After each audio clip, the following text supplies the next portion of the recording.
You want the truth, the whole truth, and nothing but the truth? You can't handle the truth! Well, we're giving you the Michigan Sports Truth, the show that reveals facts, truth, research, and statistics and never messes around. We lay down the entire truth about everything regarding your Detroit and Michigan sports teams, no matter if it's good or bad. No junk, no entertainment, no homerism, no coddling, no pop culture, no opinions, no shilling, and no fluff. Head over to our website at MichiganSportsTruth.com, follow us on Twitter at Michigan_Truth, and like our Facebook page, The Michigan Sports Truth.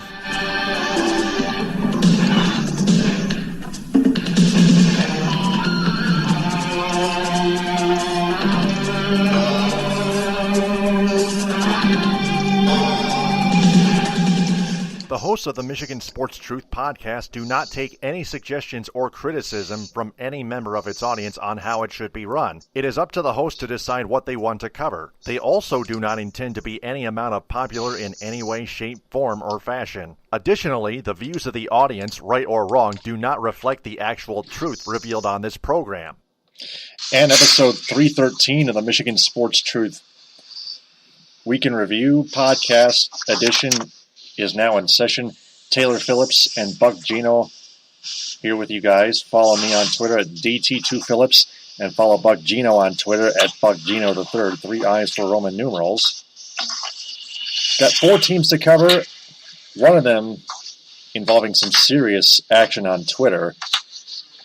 Involves the Michigan Wolverines football team. Touchdown, Michigan! Former Wolverines linebacker Elysee Mbem-Bosse mentioned current head coach Jim Harbaugh on Twitter in some serious threatening tweets.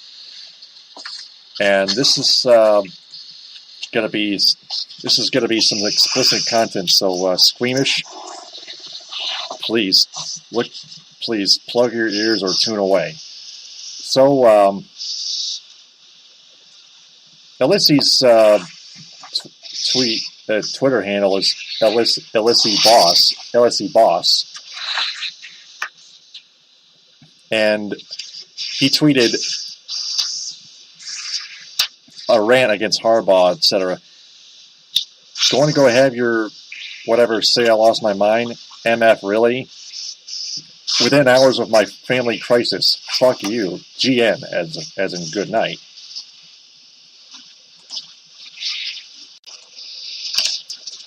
And November 16th, it's on tomorrow. Good night, it's on tomorrow. See that part, it's on tomorrow. And then he received a message from the university and its football program that he was indefinitely suspended. And he screenshot that message, and he tweeted it in a photo saying, November 16th, LOL, all you guys are clowns now. That was last Tuesday when that news broke out. Today, this past Sunday, he apologized for the Jim Harbaugh threats, and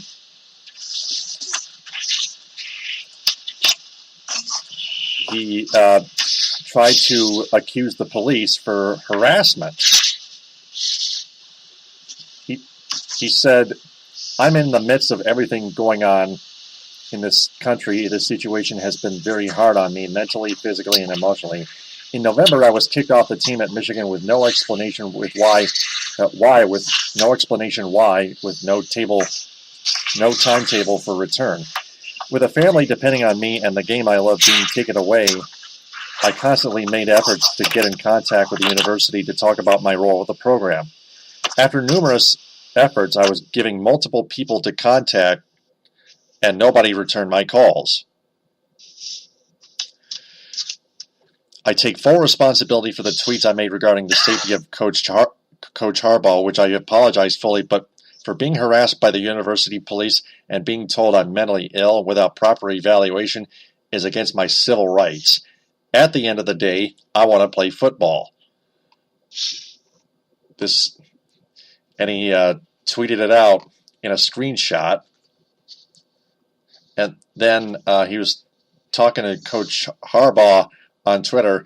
What's my status on the team? Talk to us, family man. And then he screenshot another message saying, that said, we are aware of the situation, this and that. And he said, no, you've seen this, don't lie. And then he screenshot a clinical certificate and said, let's get honest with what type of mafia work is this? Unbelievable the extent men will go just to cover up their mistakes and flaws. So he's apologizing for the threatening tweets, but he's feeling like the police are blowing his cover, his hiding cover, or if you will. He's trying to prevent from getting arrested. He's trying to prevent from getting into any legal trouble, but he's probably going to fail. Yeah, I mean, it's a very interesting and also sad story, and obviously not all the inner workings are known by people like us, but the one lesson that I could probably give anybody after this is the internet's forever. And if you don't want it to be out there, then don't put it out there. And for all the reasons that he feels that he was unjustly treated or the situation was not handled properly, you can air that dirty laundry in private. You don't have to take to Twitter or any other social media to make your point. And I think that in today's world, obviously, everybody has to be careful of what they say. Not that you didn't have to before, but like I said, the internet is forever. So this is the kind of stuff that it just seems like somebody is trying to make a mountain out of a molehill. The official stance from the team was that he left in November and he was not going to return. So they canceled his athletic aid, which meant his scholarship. And you have the student athlete saying that he didn't leave the team and that he was unfairly treated for having to attend to a family emergency. Again, not all the details are available to us, and because it's an ongoing investigation, this is something that, as news comes out, more people will be able to talk and to give more information as they're allowed. But on the surface, this just seems like somebody who was deeply troubled and made a poor choice in posting those things that he did. And anytime you try to thinly veil threats, especially against somebody's life, I don't care who you are, but that's going to raise some red flags. And for somebody as publicly known as the football coach at Michigan, and you're going to tag them in tweets that are, again, thinly veiled references to getting revenge and perhaps taking somebody's life or taking action physically or in Mbem-Bosse's case with a gun, that's just a no-no. And you can't do that and expect no consequences. And I think it's kind of funny that he's going to plead my civil rights are being violated argument, where I think your civil rights pretty much include not being threatened by somebody. So, this story has a lot of layers that need peeled back, and I just don't think that that comes of it other than he gets off the campus, he is persona non grata, and if somebody else wants to take a chance on him, knowing now what he's capable of and how he goes about his business, it'd be very surprising. And I just think that in the end, regardless if he thinks he's wronged, regardless if somebody told him something different other than we don't want you on the team anymore, or if you leave to do this, we're not going to have you on the team. I mean, those conversations have to have taken place. They don't just cancel your athletic aid without some sort of acknowledgement or notification from the coaching staff and the athletic department. So this is just something that seems to me at this point cut and dry, that he left the team or was removed from the team one way or the other. He wasn't on the team. And then he now comes across with these threats on social media and then tries to backpedal away from them, saying that he regrets them, but at the same time he still thinks that he was in the right as far as his status on the team was concerned. And this is not the best way to make your case. There's not very many more wrong ways to make your case, obviously, than doing what he did. And I think this will be something that goes as water under the bridge for the Michigan football program, because, I mean, they are the ones that sign the checks. They're the ones that say who has a scholarship and who doesn't, who's on the team and who's not. And at any time, they can say, hey, you're not on this team anymore. Obviously there are rules to withdrawing somebody's scholarship. There are rules in place within each athletic department as to how that process is supposed to take place. But, I mean, there had to be more to the story than just he left for a family emergency and the football team decided to take away his athletic scholarship. Mm-hmm. So whatever those circumstances were, that's not an excuse to go on Twitter and start firing off thinly veiled threats about having a showdown with the coach that was responsible for your athletic aid being revoked. So while it's a disturbing story, while it's not exactly the best scenario, I just don't see any reason for Michigan to continue to try to administer this young man. And maybe he's got some problems he's got to work out. Maybe he's got some family issues that he's tending to one way or the other. I mean, if he just wants to play football, you can play football at a lot of different places other than Michigan. And if they're telling you that they don't need you, or they're telling you that because of what you've done, they're not going to have you on the team, you kind of have to accept that. So it's a little bit curious to not know all the details surrounding that, but again, because it's an ongoing investigation, there's not a lot of comments that can be put forward. But just like any other investigation, as facts come to light and other things are allowed to be said, we'll get the full story on this. But from the surface right now, it just looks like somebody who was angry.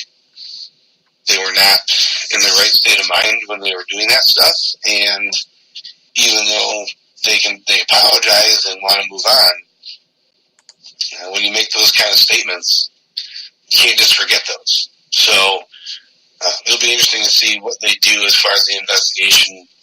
I don't think University of Michigan will bring any charges or anything else like that. I don't believe that would really be necessary. I think them cutting off his athletic aid and dismissing him from the team is good enough for them. And it's up to now the police and the athletic department to cooperate or to work in hand with each other and find out if there's anything else to this, or if they just need to, like I said, get him off of campus and hopefully he can restart his life somewhere else. Like I said, I don't want to say it's a nothing story because obviously it's very big, but in the grand scheme of things, I just don't see Michigan being in the wrong here. And this kid who decided to go on Twitter to air his grievances, and it just tells you a little bit about the situation, because why would you feel the need to do that? Why wouldn't you just go to the coach's office, or why wouldn't you just go to whoever you talked to before and hash it out with them? You know, maybe those conversations have already been had, and he was told in no uncertain terms that he's not on the football team anymore. You know, sometimes it happens. It happens to you in real life. You know, and I think that when you do this kind of stuff, all it does is cast a negative light on your situation.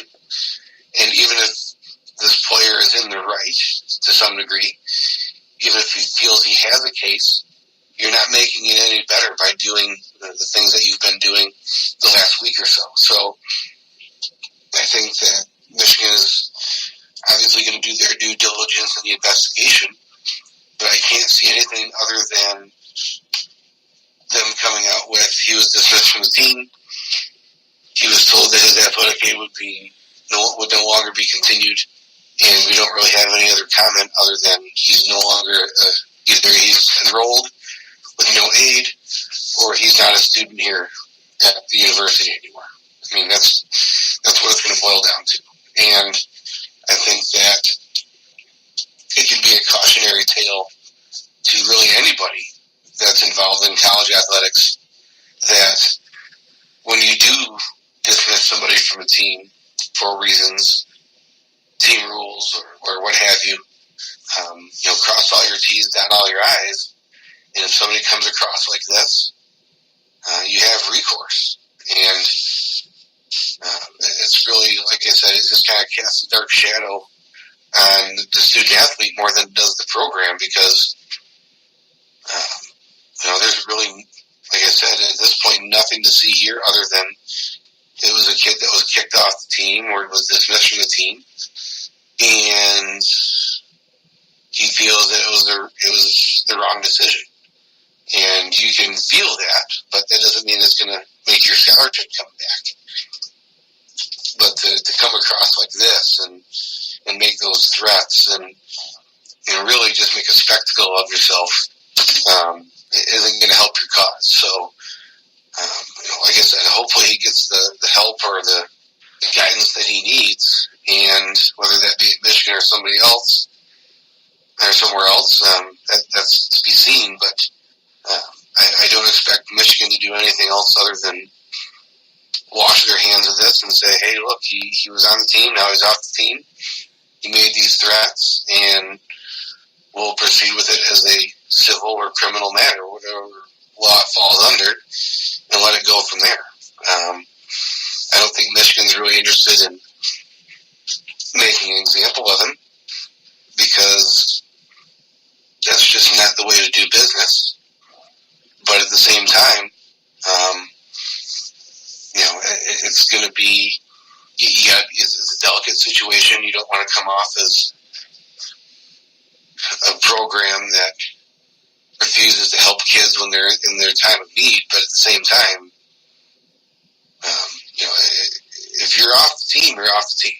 So I just really don't know what other possible solutions or what other possible outcomes could come from this. Mm-hmm. Yeah. And just an announcement that our podcast is now, or probably soon to be, on Spotify. But that being said, we're going to segue to a new segment called Guilty or Not Guilty. We, the jury, in the above entitled action, find the defendant Guilty or not guilty. So, Elysee Mbem-Bosse, is he guilty or not guilty for his threatening tweets to Jim Harbaugh? Well, obviously, if you're looking at just in a vacuum, yeah, he was the one that made the comments. He was the one that was responsible for them. And all the people that make those type of comments, and somebody says, I was hacked, or I didn't have my account under control. Well, that doesn't really matter. It's your account. You're responsible for it. It's your voice, regardless if it's you typing the words or somebody else. So, without the shadow of a doubt, he is the one that's guilty here. And he's not really saying that he didn't do that, because in his apology, he even admitted to making those statements. So, from that perspective, obviously he's guilty. Yep, absolutely. So, that's the only suspect we have for our guilty or not guilty segment, the first edition of that segment. So, segueing to pro football. Touchdown, Detroit Lions! The Detroit Lions have released their 2018 regular season schedule. It's at home on Monday Night Football on ESPN against the butt fumble, the New York Jets. September 10th at 7:10 p.m. Eastern Time. And then they 2 weeks later they play the New England Patriots. Then they're at the Dallas Cowboys at AT&T Stadium. Then they host the Packers before Week 6, which is their bye week, and then they're back in action in Miami. You can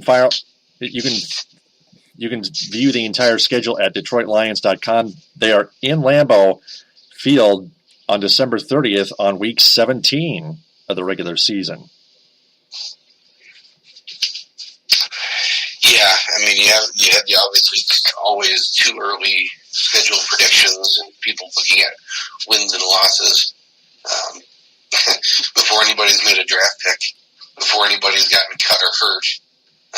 Those are always real cautionary tales when it comes to making picks based on the initial schedule release. But if you look at it, number one, the Lions last year played, I want to say, 4 teams coming off the bye week. This year it's only 2. So that'll be an advantage for them. The other thing is, if you look at the holiday schedule, getting into the teeth of that schedule, they'll play the Bears on November 11th, and then they'll turn right around and host them for the annual Thanksgiving Day game on CBS. And when you're playing a divisional opponent, especially 2 times in 11 days, game planning can get a little hairy. And when you look at the whole schedule, they don't have any real long road trips. The longest they're on the road is 2 games in a row. That happens twice. So they don't have to worry about that necessarily. They'll start off the year on Monday Night Football, and then they'll have a national broadcast Sunday Night Football against the Patriots, obviously with Matt Patricia being the head coach. Anytime the Patriots are on there, it's a big draw, but obviously the storylines intertwining there between the Lions and the Patriots. Bob Quinn, the GM, former Patriots front office man, and Matt Patricia, the new head coach of the Lions, former defensive coordinator for the New England Patriots. That's obviously going to be rich in storylines for that game. And as you mentioned, the next game they'll play is the week after that at Dallas at Jerry World, and then they'll have the Packers coming home to Ford Field before their bye week. So that first 5 games, it's always critical to get off to a good start, regardless of what season you're in or who you're playing. It's too early to tell how many of those teams are actually going to be good. But if you look at it, it doesn't look that inviting, because you've got the 49ers, who are going to be captained or helmed by Jimmy Garoppolo, who Matt Patricia knows pretty well from his days in New England. They'll be playing those guys on week 2. Then they'll go play the Patriots at Ford Field week 3. Week 4 playing the Cowboys. The Patriots game is on Sunday Night Football on NBC, 8:20, with Al Michaels and Chris Collinsworth. Continue. Yeah, and then you got the week 4 game, like I said, with the Cowboys. It's always a national game when the Cowboys are playing, and especially that early in the season. There shouldn't be too much drama going on, but with the Cowboys, you never know. And then the critical matchup with the Packers in week 5, and then you got the bye week. So for the Lions, Matt Patricia, his first 5 games as head coach, there's a lot of landmines for them there early, but we'll see how his defense shapes up. We'll see what their lineup looks like. We'll see who they draft. Like I said, it's really too early to say, boy, these games are winnable, or these are going to be tough games just on the surface, because you don't know who's going to be in uniform or playing for which team. But that 3-game stretch where they play the Patriots, the Cowboys at Dallas, and then the Packers at home, that's a pretty early 3-game stretch to find out where your team's at as a measuring stick. And then they have the Vikings and the Bears back-to-back road games later on in the season. When you look at the away games, they don't have any real bad travel. Like I said, they don't have any prolonged road swings.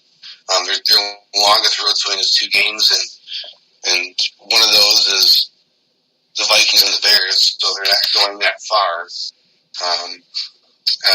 The schedule sets up for them a little bit better than it does last year in terms of facing teams that come off the bye week. So that'll help them out. But like I said, it's nice to see the schedule. It gives people time to get excited. Everybody likes to talk football year round. It's another nice talking point to have until the draft. So the NFL, the problems that they have, one of those is not marketing. So they know when to stoke the attentions of the fans, and with the schedule release happening right before the draft, gets people excited, gets people talking, and that's exactly what's happening right now. And so the Lions have their schedule set. People can make their plans, and a lot of people can make bold and way too early predictions on the fates of their favorite team. Yep, got the Bears at home on Thanksgiving on November 22nd at 12:30 on CBS. Then they on December 9th, 2 weeks later, at 4:25 on Fox, they visit the Arizona Cardinals, a team they haven't been on the road in a long time. And then they're at the walking mediocrity, the Buffalo Bills, on one of their last 2 road games before playing their last home game December 23rd, 2 days before Christmas, Sunday at 1 on Fox against the Vikes. So that rounds out the Lions' schedule. Again, you can view the entire schedule on DetroitLions.com. So, transitioning from the Lions to the Pistons. Left sideline, free, and he answers. It was last Friday when we got a report that Pistons owner Tom Gores and head coach and team president Stan Van Gundy said they will pause and resume talk later this week. And we've heard a lot of feedback from fans on Twitter that Stan Van Gundy might actually be fired, but still, again, it's the same story. They still haven't worked out anything yet. Like I said, we talked about this a little bit last week, that Stan Van Gundy has a year to go on his contract. The coaching carousel still hasn't stopped turning, because with teams getting ousted from the playoffs, teams like the Portland Trailblazers who got swept, not saying that Portland's going to fire their coach, but those are the type of things that can get coaches fired. And so you never know who's going to be available, but just by seeing who's available and what the Pistons have, it doesn't make a lot of sense to move out Stan Van Gundy now when you don't have anybody else that's really head and shoulders above what he's able to bring. Now, as a coach, obviously he leaves a little bit to be desired in terms of how they've performed, but at the same time, who's going to be there as another option to get the Pistons to play at or above their potential? And the cryptic and drawn-out nature that this is going through, I really think that Tom Gores and Stan Van Gundy are probably just having conversations about what's going to happen this next season, what the expectations are, and exactly how they're going to tackle free agency. The draft is pretty much a foregone conclusion because unless something happens short of a miracle, they're not going to have a first-round pick. So, when it really comes down to it, we talked about this last week with Stan Van Gundy, and I still think it holds true that he's going to stay the coach unless somebody leaves their post or is forced from their post. That's a significantly better upgrade. And if they're getting fired from their team, how good of an option are they? Because the teams that are getting rid of their coaches now are going to be teams that are dissatisfied with their playoff performance or lack thereof. And since the Pistons haven't made the playoffs here now in the last 2 years, is that a huge upgrade to bring in somebody that can't get past the first round? So it'll be interesting to see what happens as far as the Pistons, what their attitudes in the offseason going. But I just don't think that if they were going to fire him, I really think they would have done it by now because there's no reason to wait this long and hope that somebody fires a coach that's good enough to replace him. Yep. Tom Gores says the Pistons, a week earlier before our last episode, that the Pistons need to make some major changes, but it might not involve Stan Van Gundy. So we'll have to see. We'll have to keep our eyes open over the rest of the offseason until we get some updates.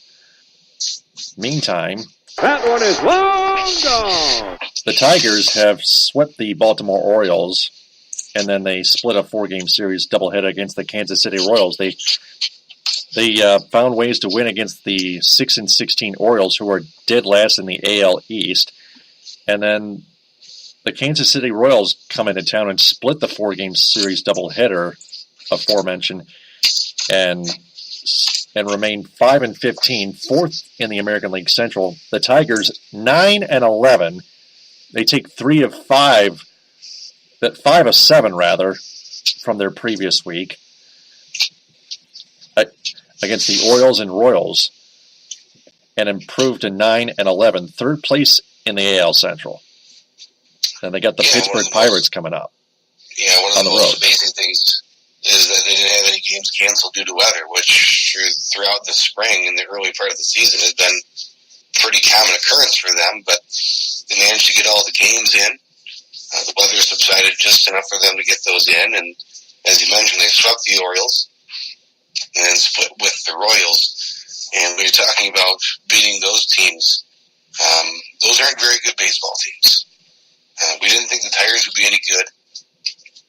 And to this point, they haven't really been. They're hovering around 500 right now, but the Royals are significantly worse at 5-15. They came into the weekend at 3-13, so they got a little bit better, but still not a very good ball club. And then the Orioles have struggled mightily out of the gate. They've only won 6 games out of their first 22. So the Tigers are doing what they need to in terms of when you look at who they should beat, who they shouldn't. They're playing some pretty bad teams right now. And as they get into the season, obviously it's a very long season. It's 162 games. Anything can happen over any period of time. But right now they've enjoyed at least the early part of their schedule through all the weather. And they've played some pretty poor teams. And as you mentioned, they'll be going to play Pittsburgh here. And for their next series, Pittsburgh right now operating at a 12-10 clip. They're right now pretty decent as far as the record goes. It's really too early to tell where the Tigers are actually going to lay at the end of the season, but they've benefited so far from playing some subpar competition, and they found some teams that are worse than them. I think the one thing that is surprising to me is for as much as the Tigers were going to be maligned for the many holes that they had both in the lineup and the pitching staff, the starting pitching has been remarkably consistent. The bullpen's been a mess, and we kind of knew that coming in. And the offense has been last 2 saves. Yeah, I mean, and the hitting has been improving. And of course, when you're playing in bad weather, everybody will make that excuse, but both teams have to hit in it. That said, the offense has come alive, so to speak, but again, they're playing some bad teams. So it boils down to what I mentioned at the beginning, is they're playing some bad teams and they've taken some advantage. They got swept by the Indians earlier this year. I don't expect them to have a lot of success against the Indians. The AL Central is not a very good division, so they should be able to tread water there. It's really going to come down to when they start playing some of the cream of the crop, like when you talk about the top teams like the Red Sox, the Blue Jays, the Yankees from the East, the Astros and the Angels in the West. That's when they're going to start to find out exactly where they're at and how they are talent-wise with the rest of the league, not by playing Baltimore and Kansas City and Chicago, the White Sox. Those are the type of teams that if you're not beating them, then you're not doing so hot yourself. So Tigers aren't as bad as we thought they would be to this point, but again, not proving themselves against a lot of competition. Right. Mm-hmm. Pirates are 3rd in the NL Central, by the way. Tigers play them at PNC Park Tuesday and Wednesday at 7:05 and Thursday at 12:35. Then they go to Oriole Park in Camden Yards and play those Orioles Friday and Saturday at 7:05 and Sunday at 1:05. So, that's episode 313 of the Week in Review. Those are all the teams we've covered.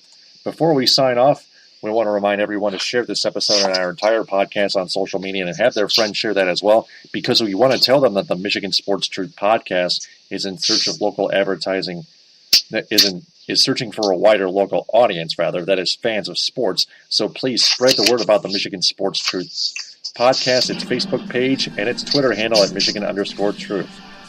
Buck, Geno, thanks again. We'll talk to you next week. All right, very good. Yep, thanks. Yep, the strike is over. We apologize for the delay. Didn't get the midweek edition in because technical problems, but we're back on the air. I'm Taylor Phillips. Follow me on Twitter at DT2Phillips, at Buck Geno on Twitter at BuckGeno3. We'll talk to you next week on episode 314 of the Week in Review. Thanks very much for listening, downloading, and sharing. TTFN, ta-ta for now. Bon appetit. Bon appetit.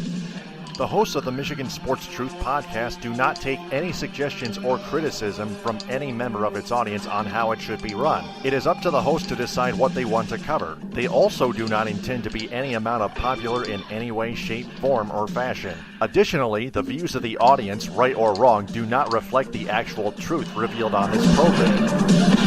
And mission complete.